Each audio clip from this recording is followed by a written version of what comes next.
印度的飞机设计师宣布，自己有能力研制第6代战斗机，甚至是无人战斗机。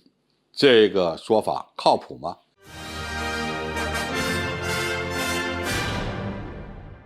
观众朋友、网友朋友，大家好，我是付天超。据印度军事网站 IDRW 报道，印度光辉战斗机的首席设计师表示，印度拥有开发无人驾驶第6代平台的技术。这位印度专家对媒体说，印度军工企业呢正在研制的 5.5 代 AMCA 先进中型战斗机可以选择有人驾驶和无人驾驶这2个不同的方案，这将降低空军对战斗机飞行员的需求。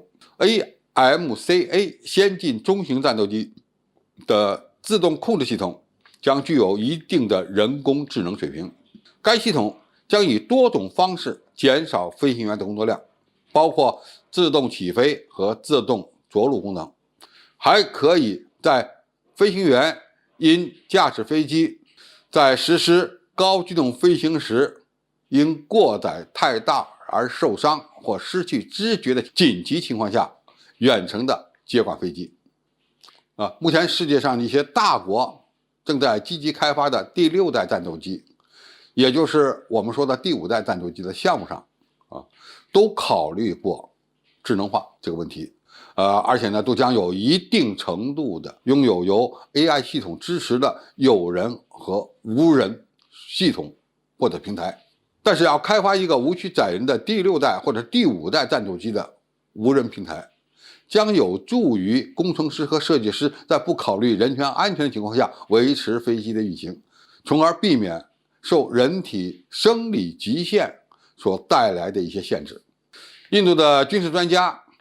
拉内什拉赞在接受 IDRW 网站采访时说，在印度考虑完全取消第6代平台飞行员之前，需要同时开发无人驾驶的 AMCA 飞机和有人驾驶的 AMCA 飞机。人工智能如果能够在不需要外部远程人工飞行员的情况下，要想远距离的试飞第6代战斗机平台，就需要呢大幅度的提高人工智能水平。而在这方面，印度需要大量投资才能实现这个目标。那么，印度现在搞的这款中型战斗机，实际上是它已经折腾了10多年的中型隐身战斗机的方案。这个方案能不能搞出来，什么时候能搞出来，它用什么样的动力系统，现在都还没有着落呢。一些印度的设计师就要考虑把它改成无人化的平台了。能不能改？